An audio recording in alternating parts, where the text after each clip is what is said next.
In the beginning was matter.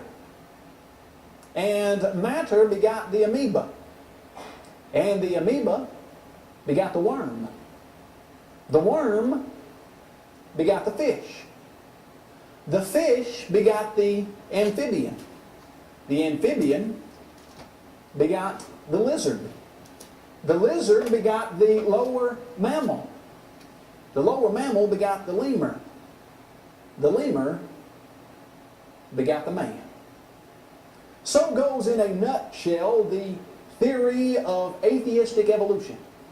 It is the idea that there is no supernatural creator.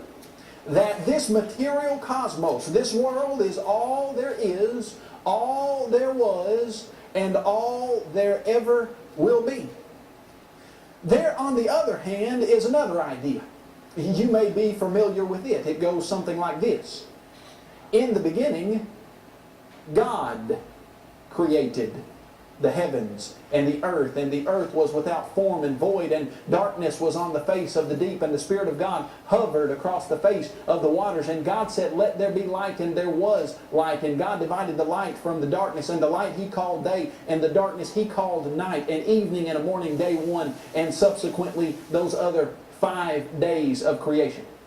The idea of creation. That there was at one time and is today a supernatural creator who brought this universe into existence by speaking it out of nothing, creating it ex nihilo, out of nothing into existence, putting this material universe into play by His will. There are modifications of those two ideas, but when you boil it down, those are the only two options. Either this material universe is all there is, or there is a supernatural creator responsible for what you see and ultimately what you are. Do we have evidence that would verify one of those two ideas? That would prove one of those two ideas?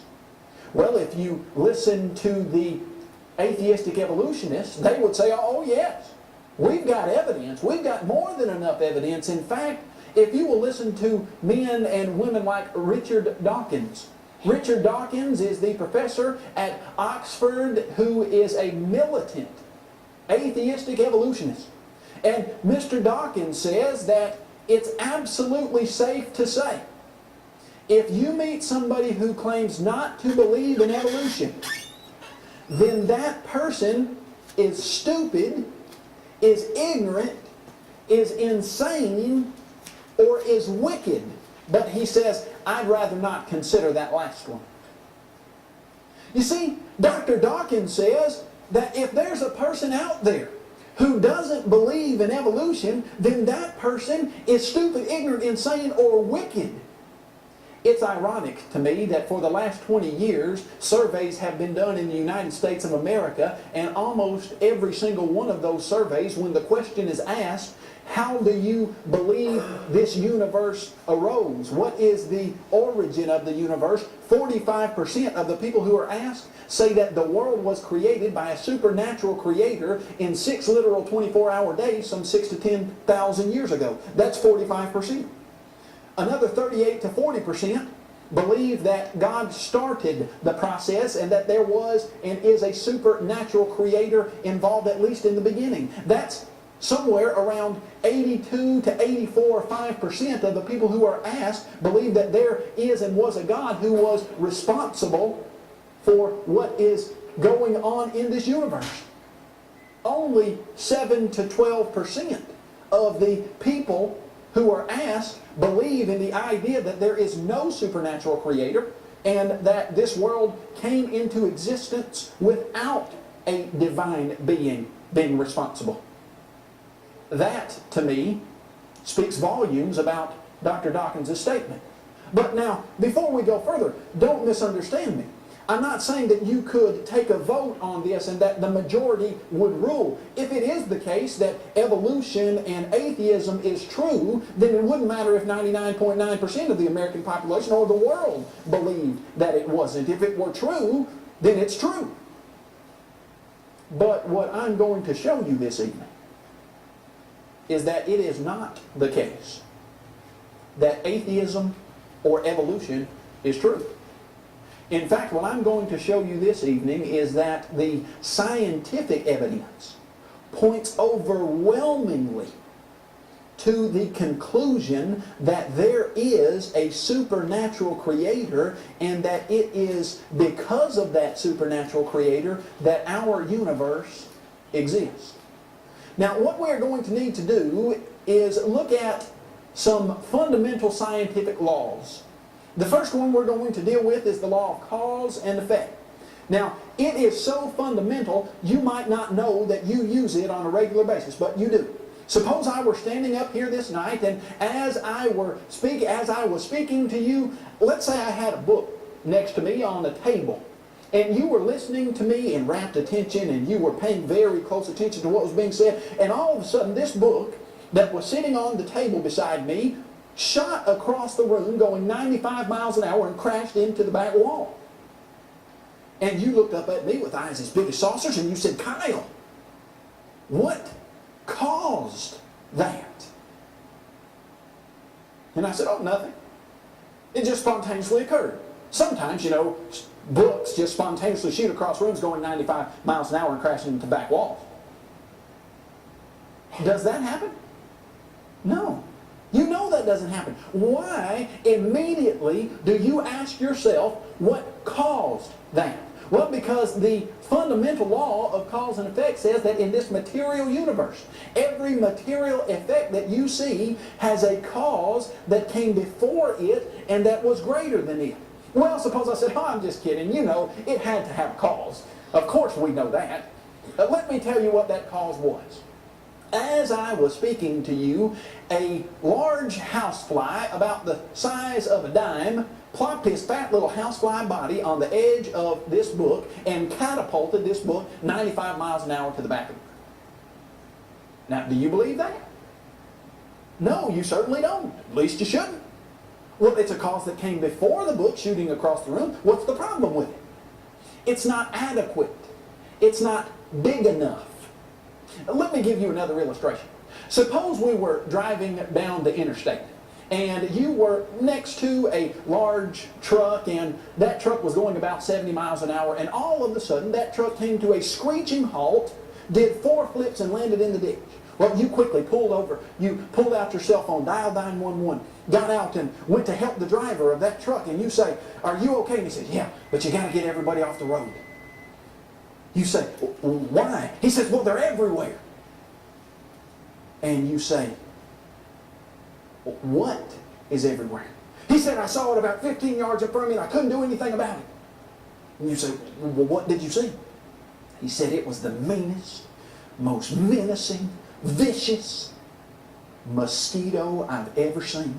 And it planted into the grill of my truck and caused my truck to do 4 flips into the ditch." And you get your cell phone back out and you call 911 again and you say, "We've got a little bit more serious head trauma than I originally thought. You need to get here a little bit quicker." Why? What's the cause that came before the truck flipping into the ditch? Certainly. But it's not what? It's not big enough. It's not great enough. Suppose I were to ask you a question. What is the standard evolutionary scenario that supposedly explains the origin of this universe? Here's what you would hear. About 13.7 billion years ago, a tiny singularity that they don't even really know what to call it, either matter or energy or something of the sort, smaller than a proton, a subatomic particle, exploded in what was called the Big Bang. Immediately after that explosion, something called inflation supposedly started launching all of the matter and energy out into the universe, bringing into existence everything that you see here. Now we need to ask a very pertinent question. Before we get into anything else, what we need to ask is, where did that tiny ball of matter and energy come from? Now, what I'm telling you is that's the textbook evolutionary atheistic answer. When you ask those same people, where did that tiny ball of matter come from? Suppose we ask Dr. Dawkins, Do you know what Dr. Dawkins says in his book, The Blind Watchmaker? He wrote a book, The Blind Watchmaker, that supposedly explains design in nature. But in it, he has a paragraph that is supposed to deal with the original ball of stuff that brought the universe into existence. And do you know what he says? He says, well, I'm a biologist. And biologists don't really deal with the original ball of stuff.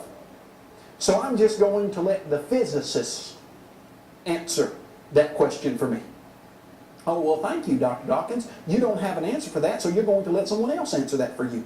Well, that's very convenient. But let's let the physicists answer Dr. Dawkins' problem for him. What do the physicists say about where that tiny ball of stuff originated? Well, let's ask them. I want you to read with me a quote from a man named Dr. Alan Guth. Dr. Guth is one of the key players in the Big Bang inflationary model. He is one of the men who came up with this idea that is now accepted in most places. Here's what he says. The inflationary model of the universe provides a possible mechanism by which the observed universe could have evolved from an infinitesimal region. It is then tempting to go one step further and speculate that the entire universe evolved from literally nothing. Well, you've got to get that original ball of stuff from somewhere. Dr. Guth, where did it come from? Well, it was infinitesimally small. In fact, so small that you almost want to say it came from literally nothing. Now, let's frame that in a real-life perspective. Suppose that you are there and I come up to you and I hit you in the face as hard as I can with literally nothing. We got a problem? No, we don't have a problem. It doesn't hurt, because if you look up Noah Webster's dictionary and you look up the word nothing, it says something that does not exist. Suppose I hit you with something that does not exist. We've got no problem. Aristotle said nothing is the thing that rocks dream about. Well, what do rocks dream about? Nothing. Something that doesn't exist. I just hit you with literally nothing. Well, let's ask Dr. Guth. Dr. Guth, what do you mean by literally nothing? That's what the Omni magazine reporter asked Dr. Guth. He said, well, so how big was this pre-inflation universe? This infinitesimally small region that you just suggested came from literally nothing. He said, well, you know, it's amazingly small. Well, thank you, Dr. Guth. I should think so if it came from literally nothing. But watch what he says. Well, only about 10 to the minus 24 centimeters across, smaller than a proton, and also amazing, it would have only weighed about 25 pounds. If I hit you in the face with literally nothing, we've got no problem. If I come up and hit you in the face with something I call nothing, but it weighs 25 pounds, do we have a problem now? You bet we do. You know, Abraham Lincoln once said, if you call a dog's tail a leg, how many legs does a dog have? He said 4. You can call his tail whatever you want to. It's still a tail. You know, you can say that this tiny ball of matter came from literally nothing. But then when you say, oh, and that literally nothing would have been infinitesimally small, it would have only been smaller than a proton, it would have weighed 25 pounds. Okay, well, where did you get that smaller than a proton thing that weighed 25 pounds?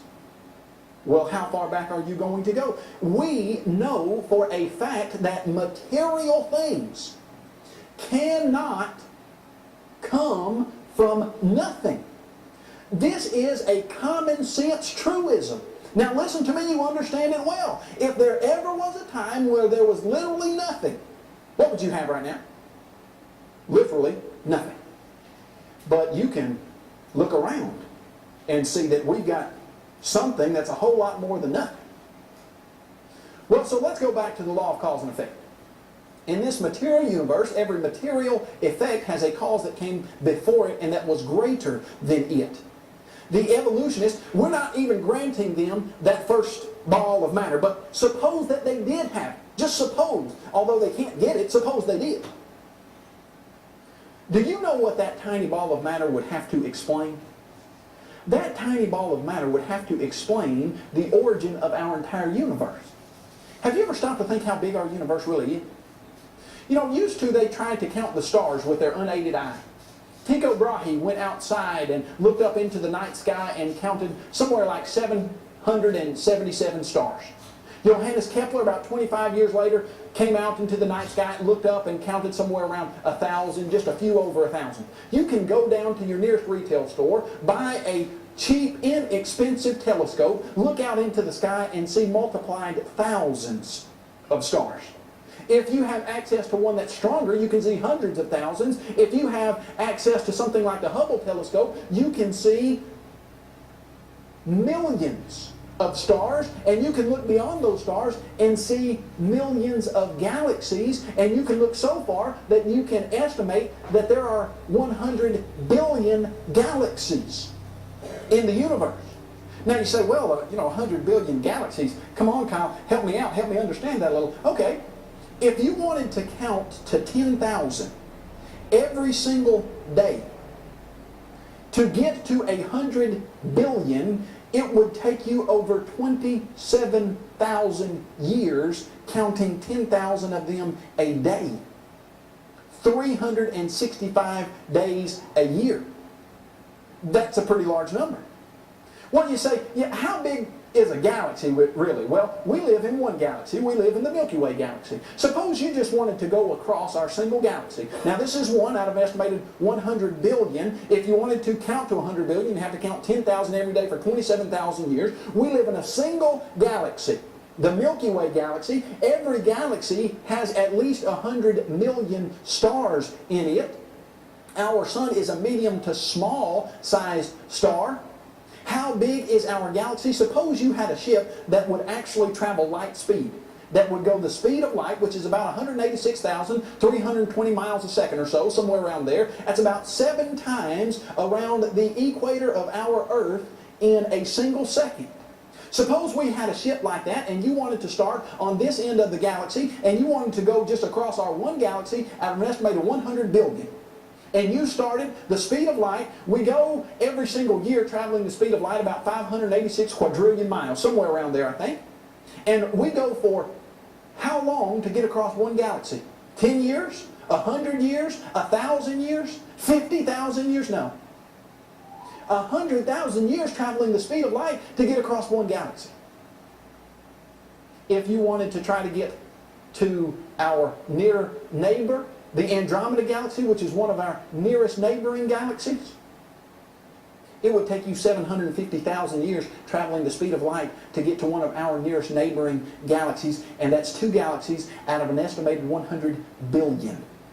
If you wanted to travel across our entire universe, it would take you 20 billion light years. We estimate, because we certainly can't look all the way across it.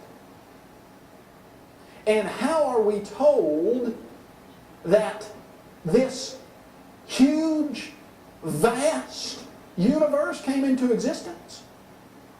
A tiny ball of matter smaller than a proton, 10 to the negative 24 centimeters across, that weigh 25 pounds of matter.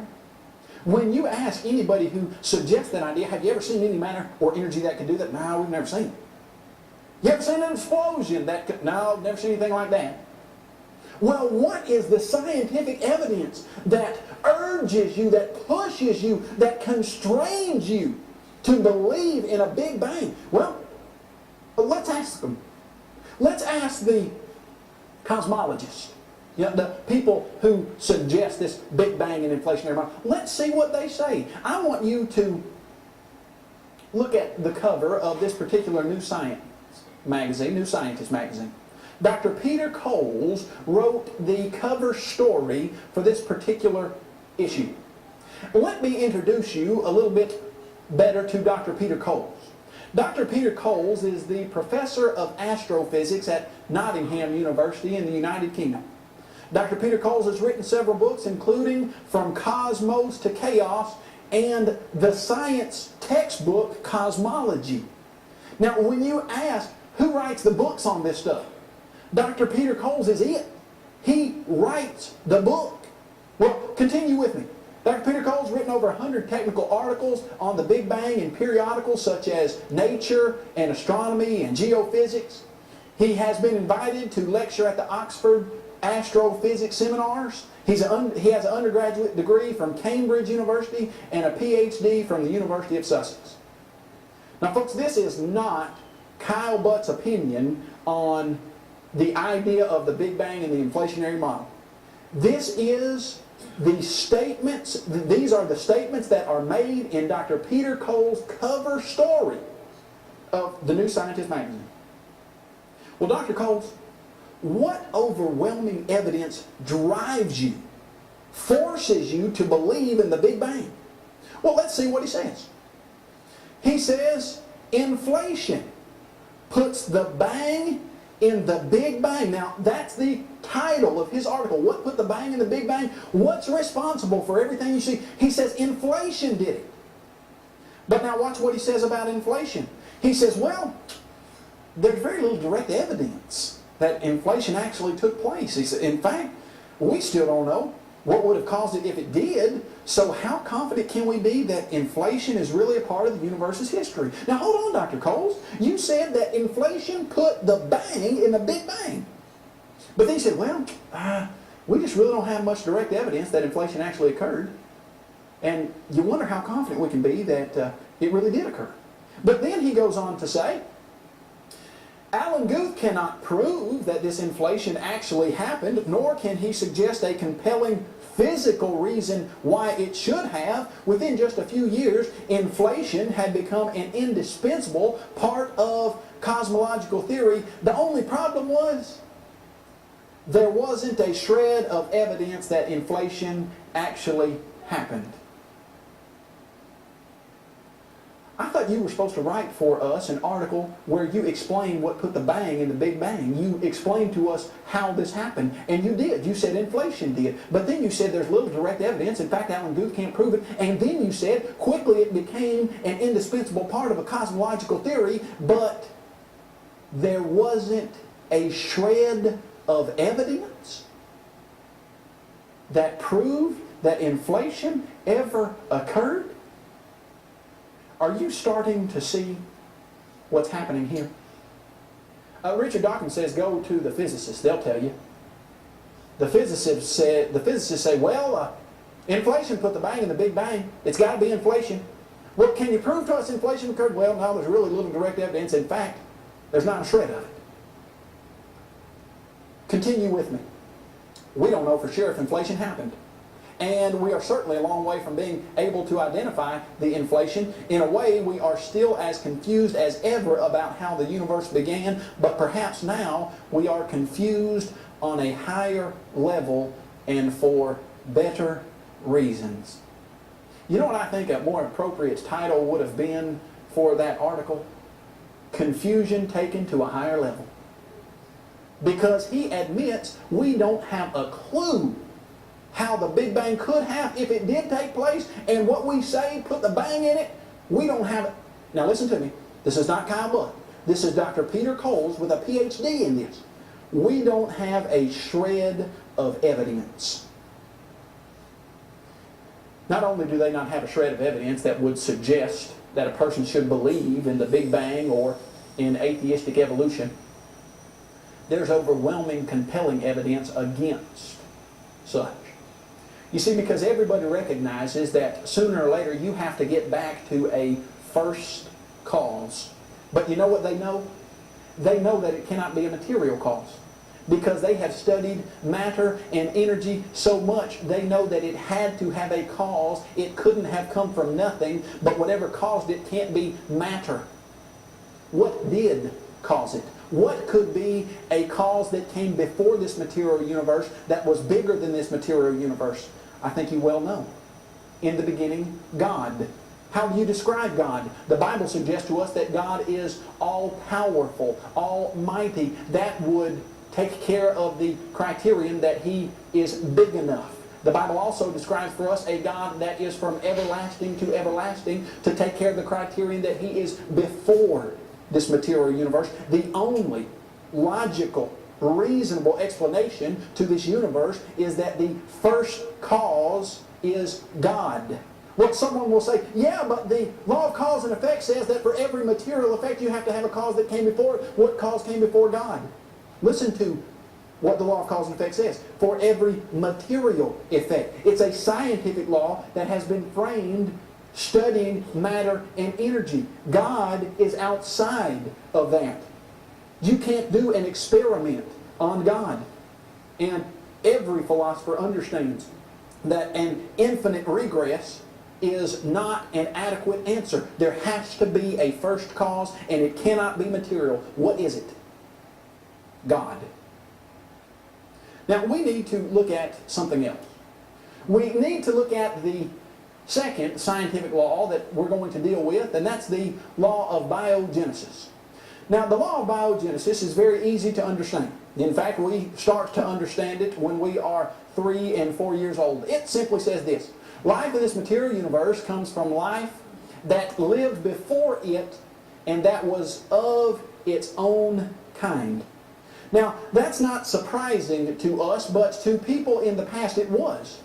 In fact, people in the past used to believe in an idea known as spontaneous generation. Spontaneous generation was the idea that life pops out of non-living chemicals.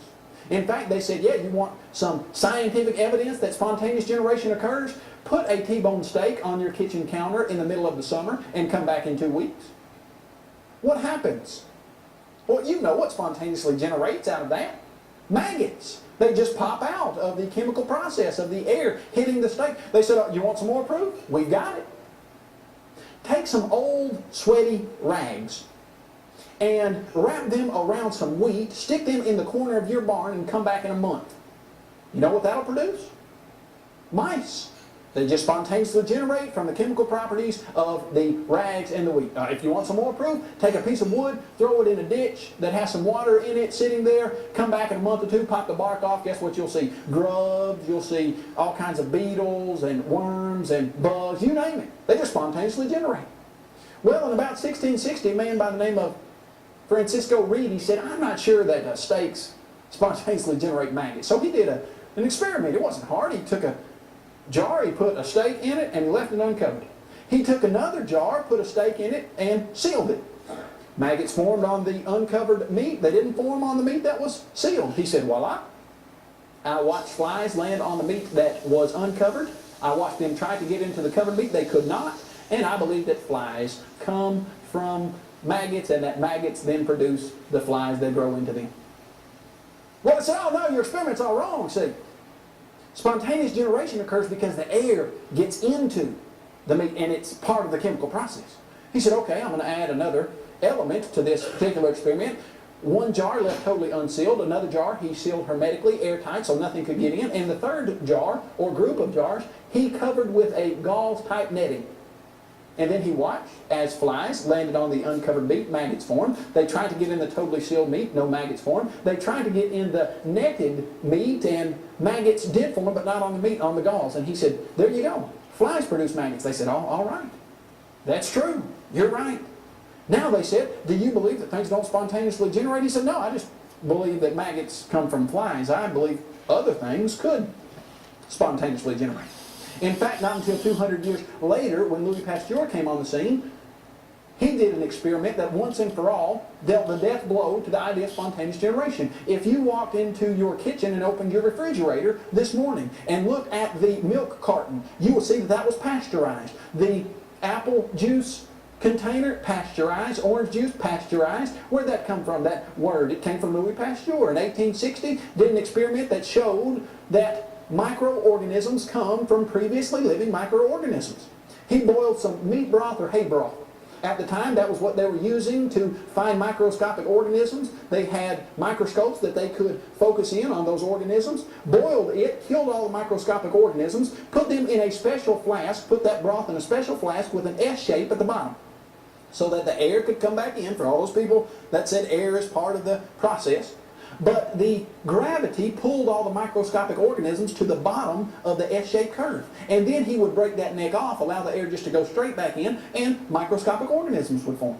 Since 1860, no person who has looked at the evidence has ever suggested that spontaneous generation occurs.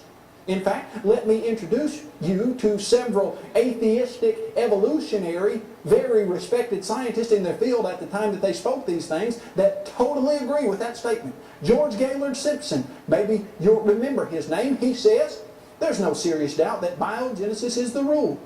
That life comes only from other life, that a cell, the unit of life, is always and exclusively the product or offspring of another cell. George Gaylord Simpson. Dr. Simpson. Where does life come from? Well, there's no serious doubt that it comes from other life of its own kind. Martin Moe says a century of sensational discoveries in the biological sciences has taught us that life arises only from life. This man's an evolutionist. He's not a creationist. He's not fighting to get people to understand a supernatural creator. He is an atheistic evolutionist. But he says there's no doubt here. 100 years of experimentation show us that life comes only from life of its own kind. You know, I learned this very early. In fact, now bear with me, this story happened probably when I was about 2. But it seems like the facts are in my mind very clearly. We were moving from East Tennessee to Middle Tennessee, and we had a dog named Max. Her real name was Maxine, but we shortened it to Max for short, and she was in the family way, and she was going to have babies. And we brought her along on our trip, and she was getting very close to having those babies, so we put her in a bathtub. And the next morning, when we woke up, we went into that bathtub, and we looked, and there were 8 of the most beautiful baby hippopotamuses you have ever seen. You believe that? Well, if you do, I've got some oceanfront property in Arizona. Throw in the Golden Gate for you. Why? Now, let me ask you a question. Almost in all seriousness, you weren't there? You weren't there when that dog gave birth to whatever babies it had? Why would you not think ever that that dog gave birth to baby hippopotamuses? What if I changed it to, she gave birth to 8 of the most beautiful half dog, half baby hippopotamuses that you've ever seen? Would you buy that either? No. You know as well as any 5-year-old knows that a dog gives birth to puppies. A cat gives birth to kittens. A giraffe gives birth to baby giraffes. An elephant gives birth to baby elephants. You know that. It's a fundamental, it's the fundamental biological law. Everybody knows it. Do you know what evolution says? That sometime in the distant past, life had to spontaneously generate from non-living chemicals. Standard evolutionary theory on this: 4.7 billion years ago, a warm chemical soup was on the face of the earth. Somehow, a lightning-like energy source struck that warm chemical soup and caused the first building blocks of life to get together and form a single-celled living organism. Over multiplied millions of years of chance happenings, random processes, that single-celled living organism evolved into the complex organism that you see standing up here talking to you. Not only does evolution suggest that things spontaneously generated, but then it breaks the law of biogenesis again and suggests that multiplied thousands or millions of times, something had to give rise to something not of its kind, of some other kind. Let me introduce you to a man by the name of Professor Robert Hazen. Professor Hazen, I'm going to give you his credentials: bachelor's and master's degree in geology from MIT, PhD in earth science from Harvard, research scientist at the Carnegie Institution of the Washington Geophysical Laboratory. He's authored 250 articles and 19 books. Received a fellowship in the American Association for the Advancement of Science, one of the highest honors that a scientist can achieve in the United States of America. He is the president, or was at one time of the Mineralogical Society of America, and he was a member of the International Society for the Study of the Origin of Life, ISOL. From what I understand, there are only 500 people, men and women, in the entire world from all countries that are a member of ISOL. This man is as credentialed as you can get in the scientific field. He did a series of lectures that I have on tape that are produced by the Teaching Company, titled The Origins of Life. And I want you to listen to some of the comments that he makes during those lectures. He says This course is unusual because at this point in time, there's so much we don't know about life on earth. He says the origin of life is a subject of immense complexity, and I have to tell you right up front, we don't know how life began. He continues, how can I tell you about the origin of life when we are so woefully ignorant of that history? Did you know that if you pick up a middle school textbook, there is no hint of woeful ignorance as to the origin of life?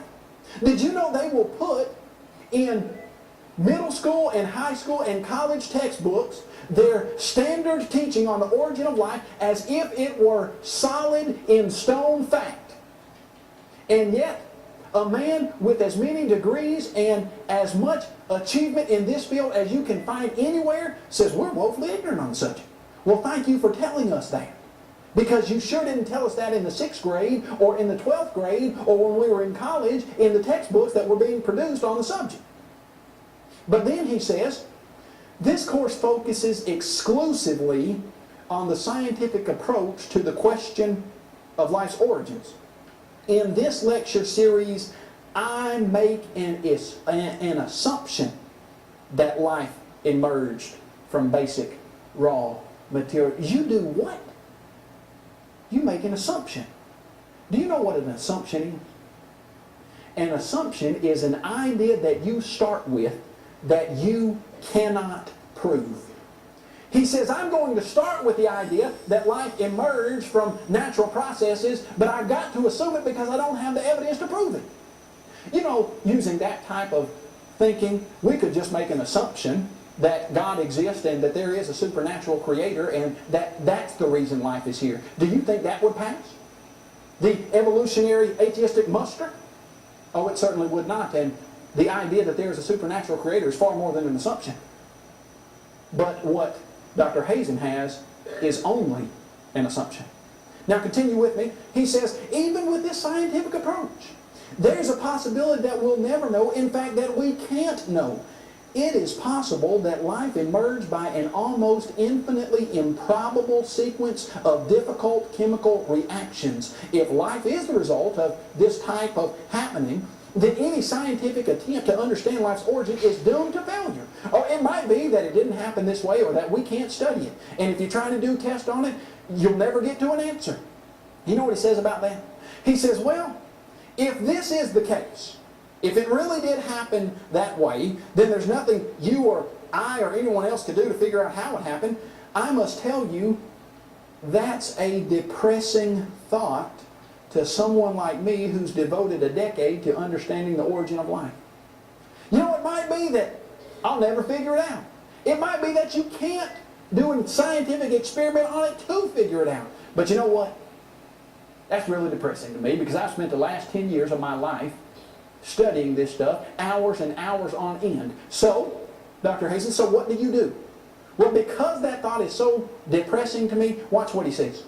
He says, well, I guess it's not too surprising then that virtually all origin of life researchers adopt the philosophical view that life is indeed a cosmic imperative. We trust that it's only a matter of time before we know how it happened.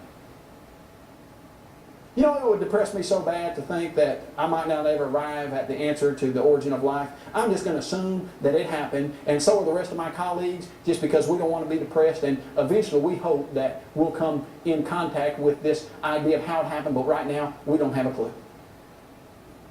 You know what's interesting to me?